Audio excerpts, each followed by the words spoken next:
आज हम chemistry first year में से चैप्टर नंबर 6 आयनिक बॉन्ड को डिस्कस करने जा रहे हैं। आयनिक बॉन्ड क्या है? The electrostatic force of attraction between oppositely charge ions. दो मुखालिफ चार्ज वाले आयन, एक कैटाइन दूसरा एनाइन, अपोजिटली चार्ज वाले आयन के दरमियान पाई जाने वाली इलेक्ट्रोस्टैटिक फोर्स ऑफ अट्रैक्शन को आयनिक बॉन्ड कहा जाता है। दूसरे अल्फाज में a bond formed by the transfer of electron from one atom to another atom। ऐसा बॉन्ड जो एक एटम से दूसरे एटम में इलेक्ट्रॉन के ट्रांसफर होने से बने। जिस एटम से इलेक्ट्रॉन ट्रांसफर होगा उसकी लो होनी चाहिए आयोनाइजेशन एनर्जी, ताकि वो आसानी से इलेक्ट्रॉन लूज करे। जिसमें इलेक्ट्रॉन ट्रांसफर हो रहा है, जिसमें जा रहा है, उसकी हाई होनी चाहिए इलेक्ट्रॉन एफिनिटी। तो दो तरीफें कोई से याद कर सकते हैं। तो electrostatic force attraction between oppositely charge ion is called ionic bond या bond formed by the transfer of electron from one atom to another atom, इसे आयनिक बॉन्ड कहते हैं। जैसा कि NaCl है, KCl है, KBr।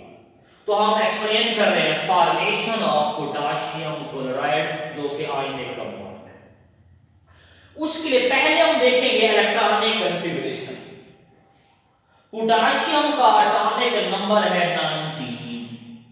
तो इसके पहले सेल में 2, दूसरे सेल में 8, तीसरे में 8, चौथे में 1 इलेक्ट्रॉन।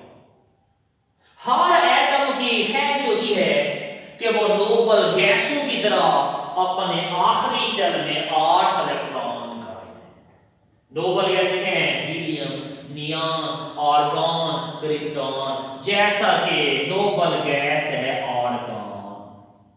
पहले सेल में 2, दूसरे सेल में 8, तीसरे में 8, इसका 18 एटॉमिक नंबर है, लेकिन इसका आखिरी सेल में 8 इलेक्ट्रॉन है। तो तमाम एटम की ख्वाहिश होती है कि वो भी नोबल गैसों जैसे इलेक्ट्रॉनिक कॉन्फ़िगरेशन हासिल कर ले, यानी 8 इलेक्ट्रॉन। तो 8 इलेक्ट्रॉन करने के लिए उनके पास 3 तरीके होते हैं। या तो इलेक्ट्रॉन को लूज कर सकते हैं, या इलेक्ट्रॉन को गेन कर सकते हैं, या इलेक्ट्रॉन को शेयर कर सकते हैं। तो पोटेशियम की एटॉमिक कॉन्फ़िगरेशन ये है, इसके आखिरी सेल में 1 इलेक्ट्रॉन है। इसको मजीद 7 इलेक्ट्रॉन चाहिए 8 करने के लिए। तो लिहाजा इसको 7 इलेक्ट्रॉन चाहिए, सिर्फ 1 है, इसको 7 इलेक्ट्रॉन कोई नहीं देगा। लिहाजा क्या करेगा? अपना ही आखिरी सेल का इलेक्ट्रॉन लूज करेगा, तो क्या बन जाएगा? Potassium ion. तमाम इस इलेक्ट्रॉन को एटम से डिटैच करने के लिए, निकालने के लिए 419 किलो जूल पर मोल एनर्जी चाहिए, जो क्या है? उसकी आयोनाइजेशन एनर्जी है। तो जो ये से एक इलेक्ट्रॉन निकलेगा, ये पोटेशियम आयन बन जाएगा। और इसकी जो इलेक्ट्रॉनिक कॉन्फ़िगरेशन हो जाएगी, एक इलेक्ट्रॉन निकल गया, अब पहले सेल में 2, दूसरे सेल में 8, तीसरे सेल में 8। इसकी जो इलेक्ट्रॉनिक कॉन्फ़िगरेशन है नोबल गैस आर्गॉन की तरह।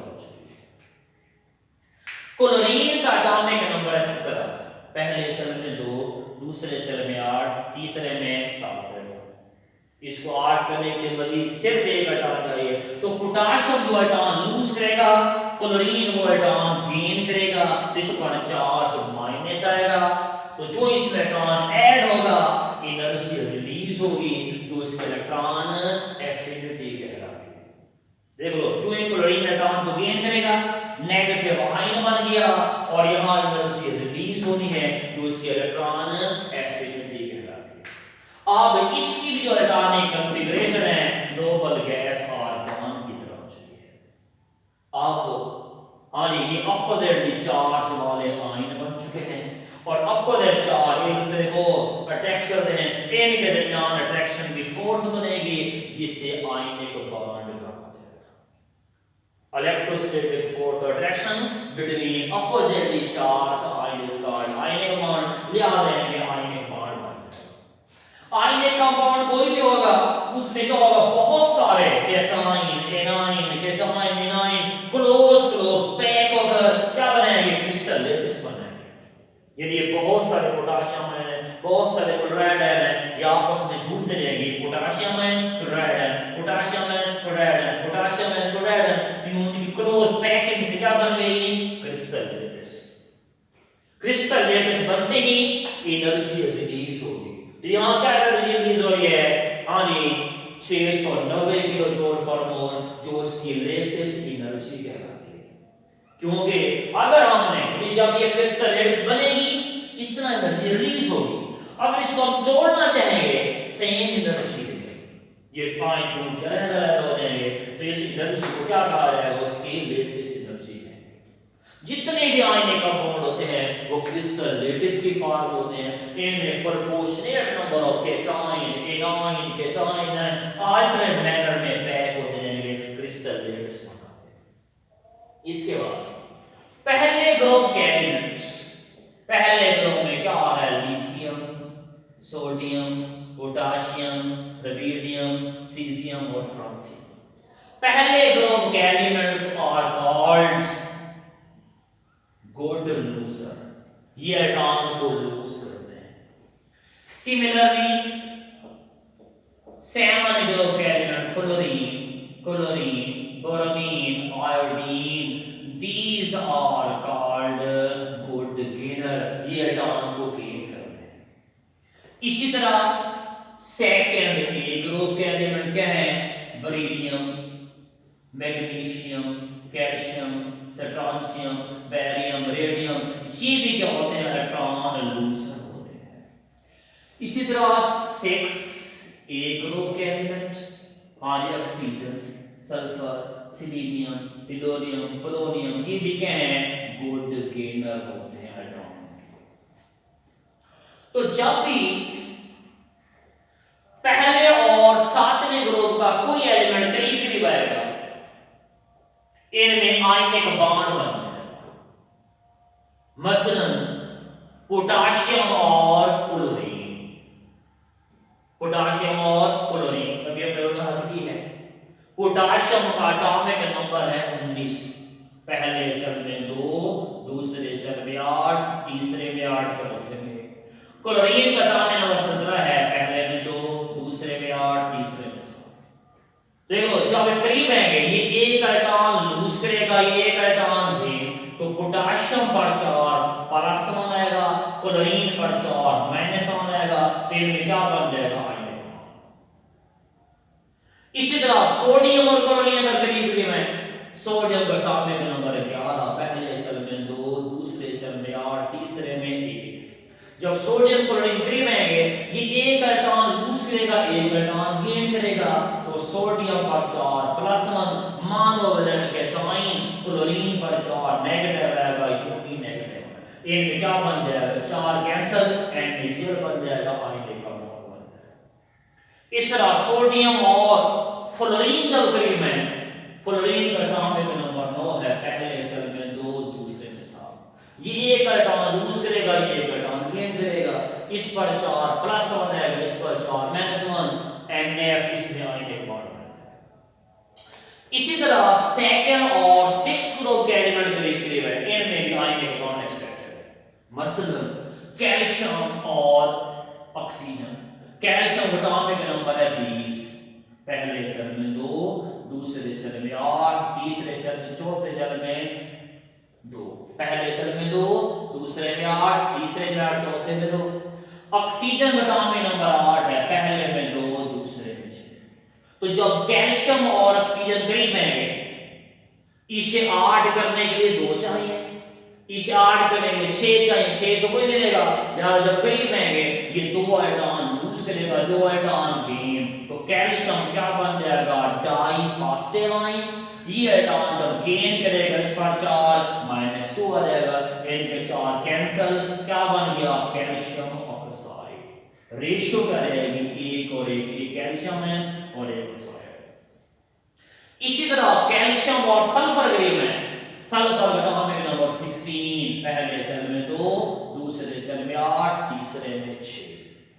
ये भी करीब है।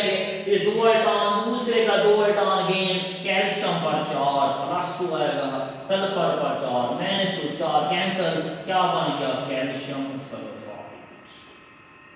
कैल्शियम सल्फाइड बन गया। देखिए सेकंड और फिक्स ग्रुप एलिमेंट आपस में आयनिक बॉन्ड बनाते हैं। इसी तरह एल्युमिनियम ऑक्साइड में भी आयनिक बॉन्ड पाया जाता है। वो कैसे? एल्युमिनियम का एटॉमिक नंबर है 13, पहले सेल में 2, दूसरे सेल में 8, तीसरे में 3। एक और एल्युमिनियम, पहले सेल में 2, दूसरे में 8, तीसरे में 3। 2 एल्युमिनियम, 3 ऑक्सीजन है। ऑक्सीजन का एटॉमिक नंबर 8 है, पहले सेल में 2, दूसरे में 6, पहले में 2, दूसरे में 6, पहले में 2, दूसरे में 6। हर ऑक्सीजन को 2 चाहिए और हर एल्युमिनियम को 5 चाहिए, 5 2 मिलेगा, लिहाजा हर एल्युमिनियम 3 इलेक्ट्रॉन क्या करेगा, लूज करेगा। 3 इलेक्ट्रॉन ये लूज करेगा, 3 ये लूज करेगा। जब 3 इलेक्ट्रॉन लूज करेंगे तो एल्युमिनियम पर 4 +3, ये भी 3 लूज करेगा, एल्युमिनियम पर 4 +3, 3 और 3 6 है। 6 में से 2 इसमें गिरेंगे, क्या बन गया ऑक्साइड। 2 इसमें गिरेंगे ऑक्साइड, 2 इसमें गिरेंगे ऑक्साइड। तो देख रहे हैं 2 एल्युमिनियम आए, 3 ऑक्साइड जब मिलेंगे आपस में क्या बनेगा, उनसे Al2O3 रेशियो क्या रहेगी, 2 और 3। तो ऐसे कंपाउंड जिनमें आयनिक बॉन्ड पाया जाएगा, ऐसे कंपाउंड को फिर क्या कहा जाता है, these are called ionic compound, या फिर इनको इलेक्ट्रोवैलेंट कंपाउंड भी कहा जाता है। कंपाउंड जिनमें आयनिक बॉन्ड होगा उन्हें आयनिक कंपाउंड भी कहा जाता है, और इनको मजीद इलेक्ट्रोवैलेंट कंपाउंड भी कहा जाता है। इलेक्ट्रोवैलेंट क्यों? Electro mean electron, valent mean last shell के, क्योंकि यहां बॉन्डिंग बनाने के लिए आखिरी शेल के इलेक्ट्रॉन ही इन्वॉल्व होते हैं, इसलिए इनको इलेक्ट्रोवैलेंट कंपाउंड कहा जाता है। आखिरी चीज, हाँ ये क्राइटेरिया ऑफ इलेक्ट्रोनेगेटिविटी। इलेक्ट्रोनेगेटिविटी के जरिए आप बॉन्ड की नेचर बता सकते हैं कि बॉन्ड आयनिक है, कोवलेंट है। आयनिक है तो कितना उसमें आयनिक इलेक्ट्रॉन है। अगर बॉन्डेड एटम में इलेक्ट्रोनेगेटिविटी का डिफरेंस लेस देन 1.7 हो तो ऐसे बॉन्ड को क्या कहा जाएगा, कोवलेंट। अगर बॉन्डेड एटम में इलेक्ट्रोनेगेटिविटी डिफरेंस 1.7 या उससे ज्यादा होगा फिर वो क्या हो जाएगा, बॉन्ड आयनिक बॉन्ड बन जाएगा। क्या होगा, आयनिक बॉन्ड। जितना इलेक्ट्रोनेगेटिविटी का डिफरेंस बढ़ता जाएगा उतना आयनिक करैक्टर जो होगा बढ़ता जाएगा। मसलन NaCl है, NaCl में आयनिक करैक्टर कितना होता है, 72%, इसमें आयनिक करैक्टर। और सीजियम फ्लोराइड में 92% क्या होता है, आयनिक character. There is no bond in chemistry with 100% ionic character. Chemistry में कोई भी ऐसा बॉन्ड नहीं है जिसमें 100% आयनिक करैक्टर हो या 100% के अंदर कोवलेंट करैक्टर हो। हर बॉन्ड में कुछ आयनिक करैक्टर होता है, कुछ कोवलेंट करैक्टर होता है। तो केमिस्ट्री में हाईएस्ट आयनिक करैक्टर किसमें होता है, सीजियम फ्लोराइड।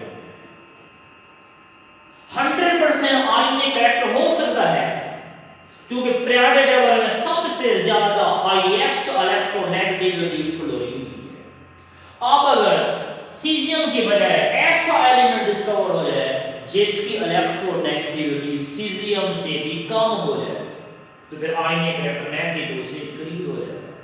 सपोज अगर ऐसा एलिमेंट बन जाए जिसकी इलेक्ट्रोनेगेटिविटी 0 होगी तो फिर उसको जो फ्लोरीन से बॉन्ड बनाएगा तो क्या होगा, वो 100% आयनिक होगा।